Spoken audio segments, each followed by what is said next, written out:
Salut à tous, bienvenue pour cette nouvelle vidéo. Et bien aujourd'hui, le commentaire est le résumé de la 4e ronde du championnat du monde d'échecs 2021 qui oppose Magnus Carlsen, le champion du monde en titre, à Jan Nepomniachtchi, le challenger. Les 3 premières rondes sur 14 se sont terminées par la nulle. On va voir ce qui s'est passé dans cette 4e ronde et on va voir si Magnus Carlsen tient ses promesses, c'est-à-dire un match en 14 rondes. Il allait prendre beaucoup plus de risques que si c'est un match en 12. On va voir ce qui s'est passé dans la partie. E4, E5, cavalier F3. Et ici, première surprise, pas vraiment une surprise, mais plutôt une surprise quand même dans le jeu de Jan Nepomniachtchi avec la Petrov.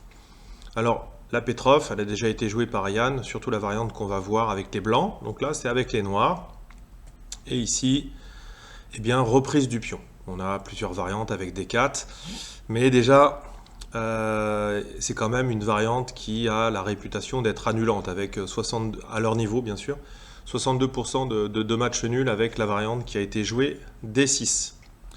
Alors ici, dans la Petrov, on pose, les débutants posent souvent la question, est-ce qu'on peut prendre le pion également en symétrique? Eh bien non, à un moment donné, la symétrie va être obligée de s'arrêter ici. Voilà, parce que là, on a pris une pièce. Sauf qu'ici, comme la dame est non défendue, après D6, eh bien, on va récupérer la dame derrière. Sauf qu'ici, D4, et finalement, les blancs ont gardé le pion en E5. Cavalier C6, et là, on voit que si les blancs veulent essayer de garder le pion avec F4, ça va poser quelques soucis. Donc la théorie donne, par exemple, cavalier C3 ou même fou B5. Et ici, sur la reprise du pion central, les blancs ont quand même un léger avantage. Bon, la structure est symétrique, etc. Bon, quand même beaucoup de nuls, mais avec fou D6, ici, les blancs quand même gardent un avantage. C'est pas cette variante qui a été jouée, bien sûr, car après cavalier E5, on prend D6. Du coup, on chasse le cavalier. Pour ceux qui aiment les sensations fortes, on a un cavalier prend F7, c'est le gambit Cochrane, intéressant pour du bullet ou du blitz. N'hésitez pas à regarder, j'ai fait une vidéo sur le gambit Cochrane, vous la trouvez sur le site internet www.chesstrainer2000.com. Donc ici, bien maintenant prise du pion, D4 et D5, on commence à voir la symétrie. Déjà là, on est sur 63% de nul. On va voir si Magnus va réussir à dynamiser un petit peu la position. D3, classique, fou D6, petit roc, C4, C6. Là, on est sur dans la base de données, on a à peu près 2000 parties. C'est 60% de nuls ici. Mais par contre, ces parties sont super méga analysées, donc ils sont dans leur préparation. On a du Maxime Bachilagrave contre Caruana, du Magnus Carlsen, Jan Nepomniachtchi qui ont déjà joué ces positions. Tour E1, ce qui paraît normal, on prend la colonne ouverte. Fou F5, les noirs développent également leurs pièces. Dame B3. Dame B3, on vient jouer sur le pion B7 non défendu, et puis ici à terme éventuellement le pion D4. Mais pas de problème au noir, la théorie donne Dame D7, qui avait été déjà joué plusieurs fois. Cavalier C3, échange ici, prise échange des fous, puis reprise. Donc la structure un petit peu endommagée, sauf qu'ici on voit bien qu'il va y avoir un problème avec le pion sur D5, et puis la prise en B7. Donc B6, ça stoppe mécaniquement la menace sur B7. C prend D5, C prend D5. Donc on se retrouve avec le pion tout seul ici en D5, sauf que C3, il n'est pas mieux que ce pion, donc une structure assez dissymétrique.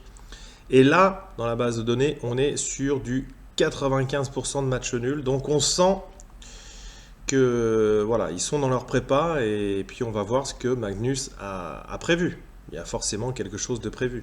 Dame D7, toujours pareil. C'est prévu. Déjà A4, c'est pas le premier coup. Le premier coup, on trouve tour B1 ici. Bon, enfin ici, ça leur pose pas de problème. C'est déjà une partie qui a déjà été jouée. A5. Et là, ici, on trouve B. La prise en passant, B prend. Je vous montre une variante éventuelle qui avait déjà été jouée. Cavalier A6. Échange des fous. Et puis ici, échange des tours éventuellement. Ou même si on peut venir avec tour B3. En tous les cas, le pion faible en B6 est compensé par le pion faible en C3. Voilà, c'est pas très étonnant qu'ici on ait eu beaucoup de nuls. C'est pas ce qui a été joué, et on sent que c'est là cavalier H4 de la part de Magnus. Et ça, c'est intéressant parce que là, on voit le jeu moderne avec les ordinateurs. C'est-à-dire que ce coup, c'est pas forcément le meilleur. Même, on peut dire que les noirs ici après G6 vont prendre un léger avantage entre guillemets. Enfin, ils vont pas être moins bien en tous les cas. Mais ici, bah, sûrement, justement, dans cette variante bien précise, cavalier H4, Magnus Carlsen avait dû préparer quelque chose. Voilà. Et puis Yann a commencé doit bien faire attention parce que là ici c'est pas le coup classique. Alors jusqu'à quel endroit ils sont dans leur préparation, c'est difficile à dire. Mais en tous les cas, G6, on enlève la case F5 et l'idée c'est de jouer G4. Donc à terme ici peut-être du G5, mais le cavalier ici va revenir en G2 pour un échange du fou ici. Voilà. Donc une conception particulière, mais en tous les cas, déjà, l'ordinateur commence à préférer les noirs. Mais je ne peux pas imaginer une seule seconde que Carlsen décide de rentrer dans cette variante, décide de rentrer dans H4 sans avoir préparé les choses. Voilà. Peut-être qu'on le fera en conférence de presse ou plus tard s'il répète, etc. En tous les cas, là, ils ont joué extrêmement vite. Tous ces coups ici, on était très proche du temps de démarrage. Donc voilà. Sauf ici, ça a commencé à réfléchir. Sauf qu'ici, Yann va trouver les bons coups rapidement. Ici, cavalier F6, on va avoir du fou H6, peut-être ce qui était prévu par Carlsen. Donc ici, contre-attaque directement sur le pion arriéré C3. Et fou F4, donc on échange le fou de case noire. Sachant qu'ici, eh bien, il y a une prise du pion, mais on prend également le pion en E5. Donc, en D5. Pardon. Pion passé plus pion passé, avec l'arrivée éventuelle du cavalier sur F6, peut-être soutenu par G5, voilà, peut-être que c'est ce qui avait été vu. Tour D3, on contre-attaque le pion, mais Magnus contre-attaque directement sur le cavalier. Le cavalier n'a pas beaucoup de cases, mais bon, cavalier F8, ça protège le roi, et il n'y a pas vraiment de problème particulier. Cavalier F6, échec, roi G7, cavalier E8, roi G8. Et là, ça permet d'avancer le pion, parce que vous avez bien compris que si il y avait une prise ici, on a une fourchette, donc le pion est tabou, comme on dit dans ces cas-là. A4, Yann, il joue son va-tout, il a le pion passé A, il n'y a aucune raison qu'il ne l'avance pas, surtout que les tours sont bien positionnés pour qu'il l'avance. Cavalier F6, et puis là, c'est Magnus qui commence à être plus mal au temps, on va dire, réfléchit.